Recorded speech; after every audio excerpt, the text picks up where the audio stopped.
Hello everyone, thank you very much for joining us for another story here at Annie Narrates.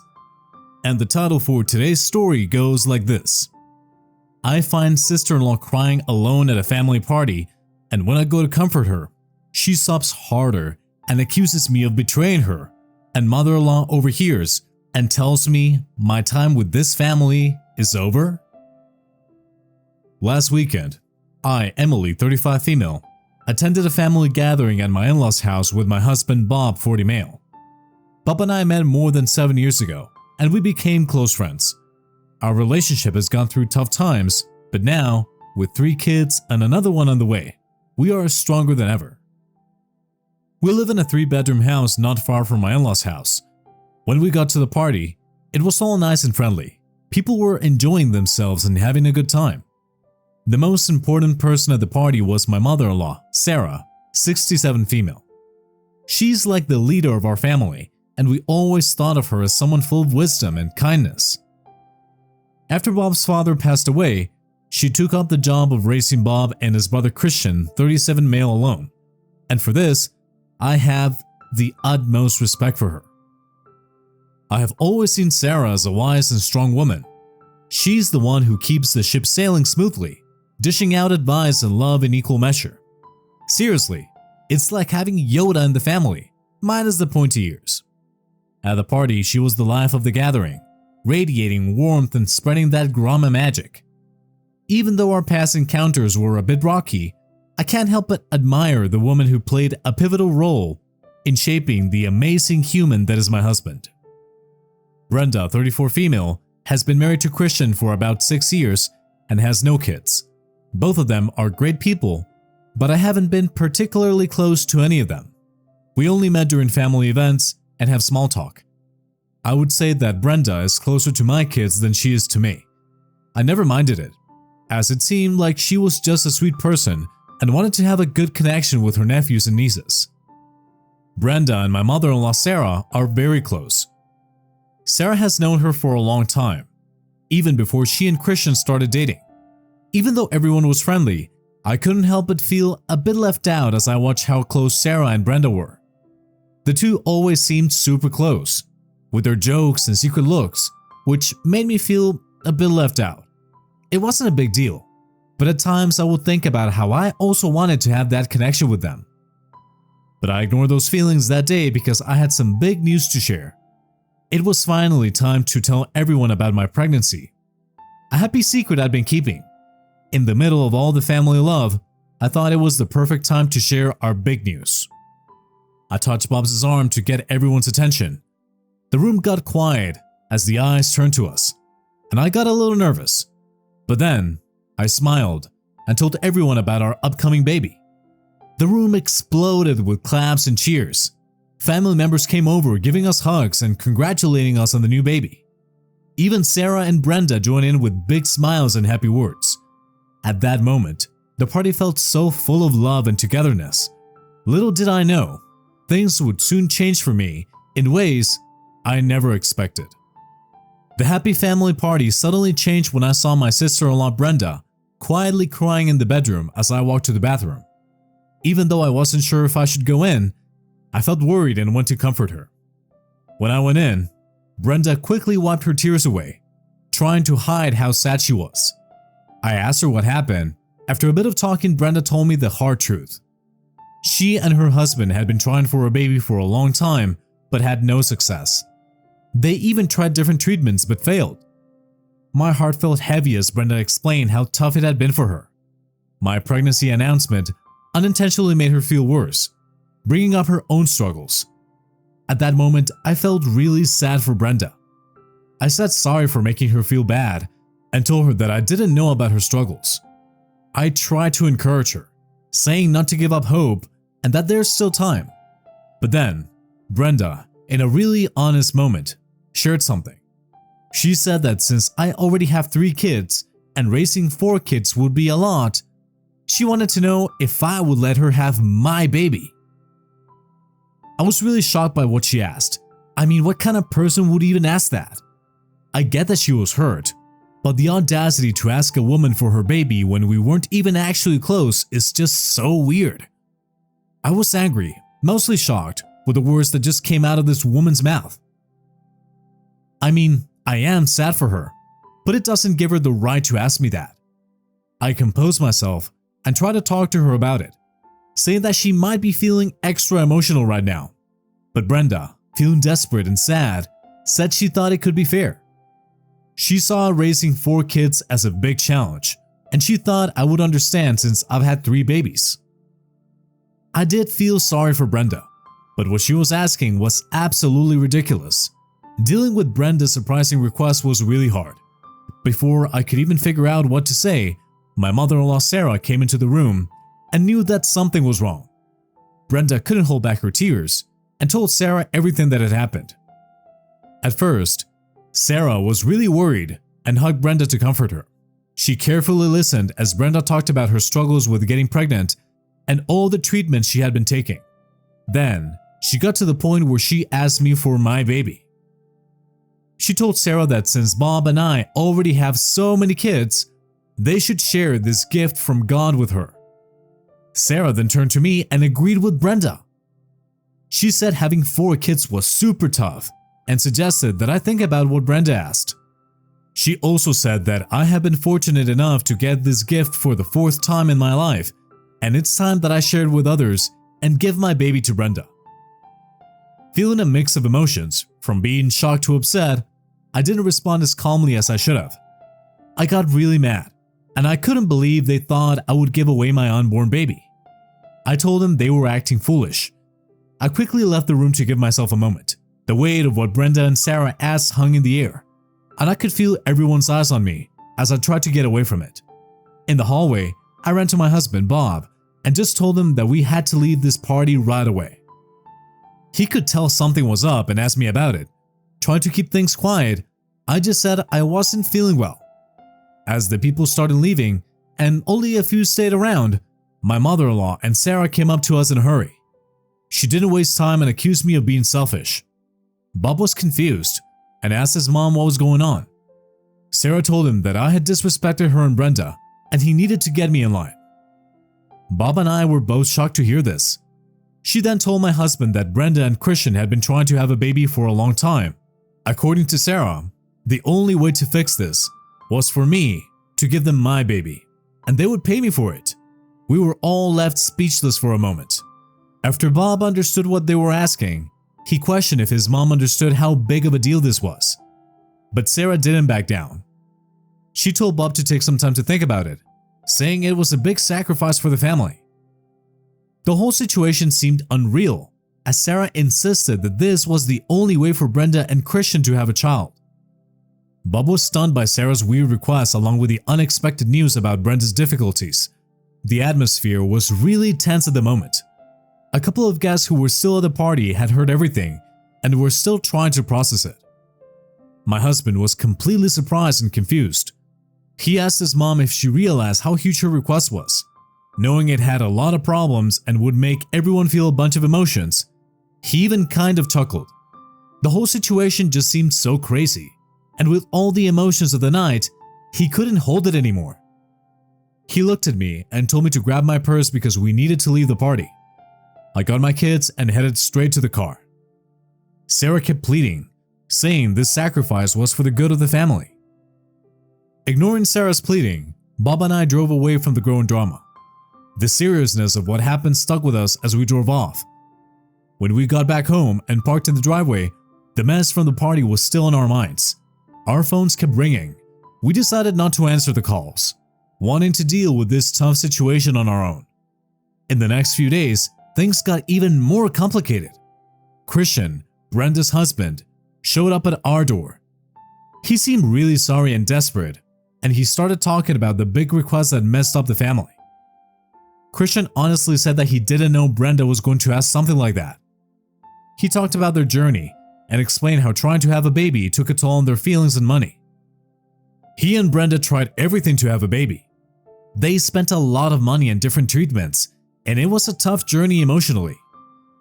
Hearing this, we realized that Brenda's strange behavior was because of her hormonal treatments and how tired she was of trying over and over again. Christian knew it wasn't right, and admitted Brenda's emotions were all over the place because of the treatments. Christian asked us to talk to Brenda, to understand her side of things and find a solution together. We felt for Christian, and we knew the situation was tricky. We agreed to meet with Brenda. We knew we had to figure things out as a family. Today, Brenda, Christian, and my mother-in-law came over to our place. We made sure our kids were at our neighbor's house to keep them away from family problems. My husband, Bob, decided to bring up the tough topic, saying he understood how hard it was for Brenda. He shared our regret for the tough time she and Christian went through to have a baby. But Brenda was really determined and didn't back down. She quickly brought up her unusual request, asking us to give her our unborn baby to fulfill her dream of being a mom. Her words hit us hard, and we didn't know what to say for a moment. Christian, trying to be the reasonable one, jumped in, telling Brenda to calm down and think about what she was asking. Bob was still somehow calm and repeated that we felt sorry for Brenda and Christian, but he suggested other ways they could become parents. Even though we were all feeling really clueless, Bob suggested adoption as a kind and fulfilling solution. Brenda was still sticking to what she believed in. She didn't like the idea of adoption because it wasn't a biological connection with the family, which she saw as really important for family ties. She felt it was something she couldn't replace. We tried to explain our reasons, but Brenda was sure her solution was the only one. It seemed like no matter what we said, Brenda held on tight to the hope that our unborn baby could fix everything she felt was missing in her life. During all of this, my mother-in-law Sarah was by Brenda's side no matter what. She cared for Brenda like a mom, but it felt like she was making things more difficult. Sarah's support made it hard for my husband and me to give our advice. In the middle of all this emotional stuff, she suddenly stood up. She looked at me and said that what I was doing was really selfish and that if I didn't give my baby to Brenda, I was betraying the entire family, and if I didn't change my decision, I would be cut off from the family. She also said that Bob and my children will be allowed to attend family events, but I will be excluded from every event. Her words hit me hard, making me feel really surprised and worried. I asked her what she meant by this.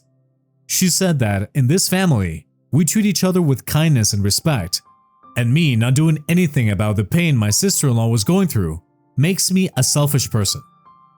As soon as she uttered these words, Bob jumped to my defense and told Sarah that she had gone completely crazy. He told her that she's a fool to believe that if she bans me from the family, she's going to see him or any of her grandchildren ever again. Even though Bob was on my side, her words really stuck with me. Facing such a surprising request, I couldn't believe what was happening. It was hard for me to understand the situation. I gathered the courage to say no, telling Brenda that her request wasn't fair. What she wanted went against the special bond of being a mom. The baby inside me wasn't just a thing to trade. It represented our love, dreams, and everything we'd been through together. Then, Sarah mentioned that someone she knew supposedly agreed to a similar deal. She tried to make her request seem normal by bringing up similar situations. I disagreed strongly, saying each family is different, and what others didn't change the importance of my bond with my child. However, what happened next really threw me into a loop. Bob suggested that we should at least talk about Brenda's idea. This sudden change in his opinion left me feeling shocked and confused. I looked at him furiously and told him that I couldn't believe he'd say that. I asked him to think again, to understand how serious this was, and to support me in saying no to Brenda's request. The thought of even discussing it felt like a betrayal of our promise to each other. I was really upset at that time, and I told him that I needed a break, and I expected everyone to be out of my house before I got back. I just wanted to get away from a situation that felt like it was getting out of control. I had reached my limit, and I couldn't imagine putting myself through more confusion. I grabbed my car keys and started driving. Bob kept texting me, asking me to come back and talk things through. But I had enough of this absurd request, and I didn't want to entertain it anymore. I am currently in the parking lot of a Target, and I am doubting everything. Why did Bob change his mind? What made him think that I would even want to talk about this? Has he changed his mind about our baby? I really need to get all this out. Do you guys have any advice for me? any people who have gone through similar situations can help me out with what I'm supposed to do, I will be really grateful for any help. So this is after I came back home. The house was super quiet as everyone had left. Bob was in my living room alone waiting for me. After I came back home, everyone was gone and my husband was waiting for me. I was ready to battle it out with him, and he immediately apologized to me. He told me that he just couldn't see his brother and sister-in-law in so much pain and had a momentary weakness that would never happen again. We resolved that issue, and he told me that after he left, Christian really took it out on my mother-in-law. He told her that regardless of what we were going through, I was still a part of this family, and she didn't have any right to it. He also apologized to my husband for causing such a scene. He told him that he has been trying to convince Brenda of adoption, but she is worried that the family won't treat their kid as their own. He also told me to apologize to me on her behalf. Regardless of what happened, I am glad that Bob is on my side. The wrath of my mother-in-law continues. She has refused to talk to me, but she has been bombarding Bob's phone with calls and text messages. She has been telling him to choose the godly way and leave our selfish ways behind. She threatened to tell our kids what we have been doing, and Bob told her that if she doesn't stop acting this way, she is going to lose touch with all of her grandkids. However, she did something that crossed the line. We were attending a birthday party in the neighborhood, and Sarah cornered us at the party as well. We were there with our kids, and we didn't want to get into the whole thing. She asked us if we had made the decision to give our baby to Brenda and Christian. It was a completely uncomfortable situation. There were so many parents there, and we knew almost all of them. Bob told Sarah that we would like to see her outside. I didn't follow them and just started mingling in the crowd. From what Bob told me, it was the same thing going over and over again. Sarah is hell-bent that this is the only option Brenda has to experience motherhood, and somehow, she expects me to be okay with it. Christian and Brenda haven't brought up this topic since then. I did have a call with him where I told him that I don't hold any grudge against him, but he needs to make Brenda understand that there are other ways for her to experience motherhood. She agreed, and he said that he was trying his best.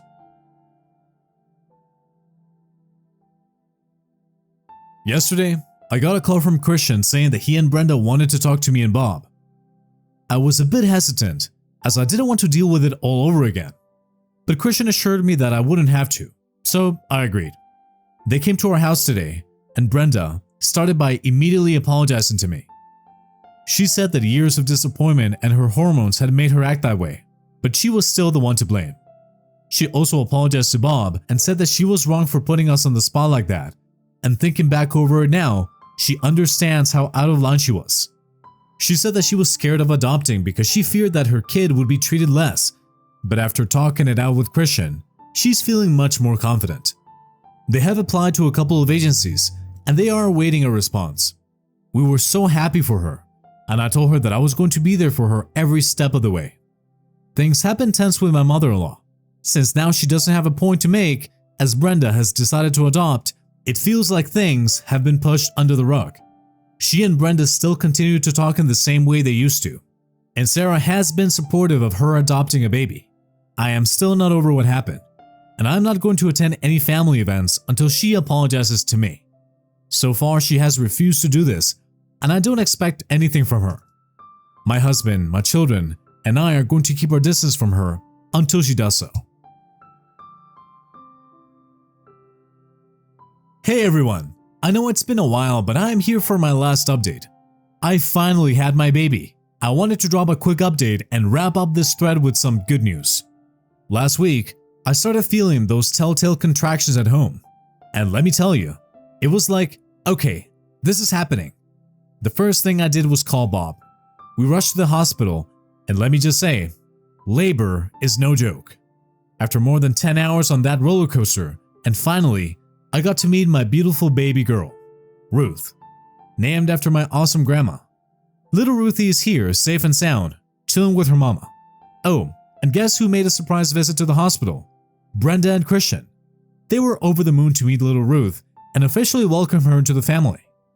It was such a heartwarming moment to see them all giddy and excited about the newest addition. A quick update on the adoption journey. They've had a couple of interviews with potential birth mothers. You know, the whole process of finding the right match can be a bit tedious. There are a lot of twists and turns, but they're taking it all in stride. So far, nothing's panned out, but they're keeping the faith. Brenda and Christian are leaning towards adopting a foster child, which sounds like an amazing plan. There are so many kids out there in need of love and a stable home, and I have a feeling these two will make fantastic parents. Now, let me spill the tea about the mother-in-law situation. She did manage to squeeze out an "I'm sorry," but let me tell you, it was like putting a band-aid on a sinking ship. I'm not buying it. And I'm pretty sure the apology was more for show than actual remorse. It still grinds my gears thinking about how she was ready to throw me under the bus for Brenda. Like, seriously, family dynamics, am I right? Brenda, to her credit, did own up to it and genuinely seemed sorry. At least someone in that mix knows how to say sorry without the eye roll. So, when she rode into the hospital to see little Ruth, it was like the silence spoke louder than words. Barely a peep in my direction, and you know what? That's totally fine with me. I've got this solid squad of support around me, and I'm not running short on love and encouragement. Bob and I are like two eager beavers, waiting to see what our new baby girl has in store for us. The sleepless nights and endless baby giggles. Bring it on. Ruth is like my tiny mystery box, and every day unfolds a new surprise. It's a wild ride, but hey, we're strapped in and ready for the adventure. Sure, the mother-in-law situation is a bit of a puzzle, but it's taking a backseat to the baby extravaganza. I've got my eyes on the prize, and that prize is a happy, healthy little nugget named Ruth. Thank you to everyone for your kind comments and suggestions. And that was a wrap up for today's story. Thank you very much for listening. Smash that like button for me and subscribe for more stories. Thanks again. We will be seeing you in the next one.